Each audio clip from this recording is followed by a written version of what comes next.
छठ पूजा सूर्य देवता और उनकी पत्नी उषा, प्रातःकाल की देवी को समर्पित एक प्राचीन हिंदू पर्व है। इसे मुख्य रूप से बिहार, झारखंड, पूर्वी उत्तर प्रदेश और नेपाल के कुछ क्षेत्रों में बड़े श्रद्धा और उत्साह से मनाया जाता है। इस पर्व का मुख्य उद्देश्य सूर्य देवता को धन्यवाद देना और उनसे अपनी मनोकामनाओं की पूर्ति के लिए आशीर्वाद प्राप्त करना है। छठ पूजा के पीछे कई कथाएं प्रचलित हैं, जिनमें से कुछ प्रमुख कथाएं इस प्रकार हैं। कर्ण की कथा। महाभारत में कर्ण को सूर्य का पुत्र माना जाता है। कर्ण सूर्य देव के महान भक्त थे और प्रतिदिन घंटों तक पानी में खड़े होकर सूर्य को अर्घ्य दिया करते थे। उनकी उपासना इतनी कठिन और सच्ची थी कि लोग उन्हें महाबली और महादानी कहने लगे। ऐसा माना जाता है कि छठ पूजा का यह अर्घ्य देने का रिवाज कर्ण की उसी श्रद्धा से प्रेरित है। द्रौपदी और पांडवों की कथा।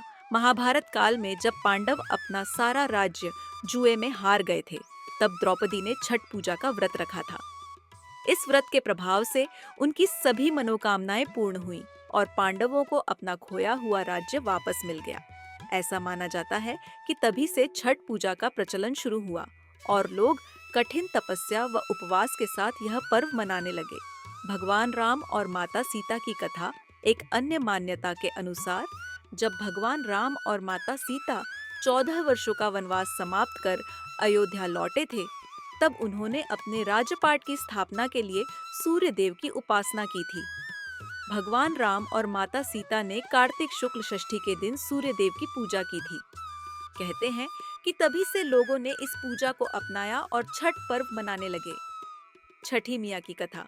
छठ पूजा छठी मियाँ को समर्पित भी मानी जाती है, जिन्हें भगवान सूर्य की बहन के रूप में पूजा जाता है। लोक कथाओं के अनुसार छठी मियाँ बच्चों की रक्षा करती हैं और उनकी लंबी उम्र और सुख समृद्धि का आशीर्वाद देती हैं।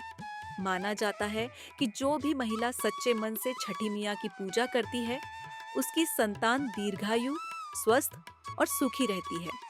छठ पूजा का अनुष्ठान। छठ पूजा 4 दिनों का पर्व है, जिसमें नियम, व्रत और अनुशासन का पालन किया जाता है। पहला दिन, नहाए खाए। इस दिन व्रती गंगा या किसी पवित्र नदी में स्नान करते हैं और शुद्ध भोजन ग्रहण करते हैं। दूसरा दिन, खरना।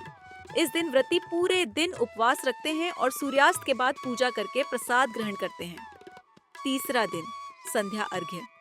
शाम को व्रती अस्त होते सूर्य को जल में खड़े होकर अर्घ्य देते हैं।